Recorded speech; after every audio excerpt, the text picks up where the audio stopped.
సర్పంచ్ కూడా కార్ల తిరగాలి అని అనుకుంటున్న జమానా గిది. ఇక కిస్మత్ మంచిగుండి ఏ ఎంపీనో ఎమ్మెల్యేనో అయ్యనంటే అయ్యగారి హాలతే మారిపోతుంది. ఎక్కితే ఏసీ కారు, దిగితే ఏసీ బంగ్లా, షిటికేస్తే ఊరికొచ్చే పనోళ్ళు, మీద ఈగ వాలకుండా చూసుకునే బాడీ గార్డులు.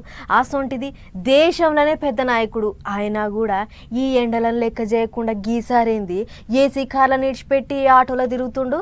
పచ్చటి ఆటోలా తెల్ల టీషర్ట్ వేసుకొని పోతుంది ఎవరో చూడుర్రి, మన రాహుల్ గాంధీ సారే. ఇంతకు ఏడికి పోతుండో ఎరికేనా? బట్టల దుకాణంకు. న్యూఢిల్లీలో ఉన్న హెచ్పి సింగ్ ఫ్యాబ్రిక్ అనే బట్టల దుకాణంకు పోయిండు సారు. అయితే ఈ కంపెనీ వాళ్ళు సీదా పత్తికించి బట్టలు తయారు చేస్తారట. అందుకే కంపెనీ పెద్దల కాడికి పోయి మాట ముచ్చట పెట్టిండు. అసలు ఒక బట్ట తయారు చేయాలంటే ఎంత తిప్పలైతుంది, ఎంతమంది పని చేస్తారు అని అడిగి కనిపించిన బట్టనల్లా పట్టి పట్టి చూసిండు. అటెంక మాట్లాడుకుంటా ఏమో అనుకున్నాం కానీ మీ కంపెనీ చాలా పెద్దది అని అనగానే దుక్నపోళ్ళు హాసాబ్ సహిబాత్ అన్నట్లు చెప్పుకొచ్చిర్రు.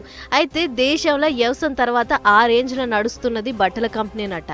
అందుకే ఇవాళ ఫ్యాబ్రిక్ అంటే ఇంత పేరున్నది అని చెప్పుకొచ్చిర్రు. అంతేకాదు సర్కార్ వాళ్ళు మాకు సరిగ్గా సాతియాలే కానీ బయటి దేశాలకు కూడా మన బట్టలు పంపేంత దమ్ముంది అన్నట్లు చెప్పుకొచ్చిర్రు. అయితే ఈ ఏడాది చివర్లో బీహార్లో అసెంబ్లీ ఎన్నికలు వస్తున్నాయి కదా, గా ఎన్నికల కోసం రాహుల్ సారు తెల్ల టీషర్ట్ల ఉద్యమం చేద్దామని ప్లాన్ చేస్తుండట. అందుకే కావచ్చు సార్ బట్టల దుకాణానికి వయ్యింది అని అనుకుంటురు కొందరు.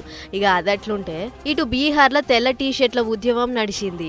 రాష్ట్రంలో నిరుద్యోగం మస్తు పేరుకుపోయింది. గది పోవాలంటే చదివి కొలువులు రానోళ్ళంతా తెల్ల టీషర్ట్లు వేసుకొని ఉద్యమం చేద్దాం రండ్రి అని అనగానే బొచ్చడు మంది వచ్చిర్రు. వలసలు ఆపండి, ఉద్యోగాలు ఇవ్వండి అనే పేరుతోనైనా ఈ లడాయిని రాహుల్ సార్ చాలు చేసిండు. ఆడ మాట్లాడుకుంటా మనం ఇట్లా కొట్లాడితేనే సర్కార్ దిగొస్తుంది, ఎట్లాగో ఎన్నికలు వస్తున్నాయి కాబట్టి ముంగట ఈ తెల్ల టీషర్ట్ల ఉద్యమం ఇగింత గట్టిగా చేద్దాం, నితీష్ సర్కార్ను ముప్పు తిప్పల పెడదాం అన్నట్లు తయారైతుండట. చూడాలి మరి ఇక ఏమవుతుందో.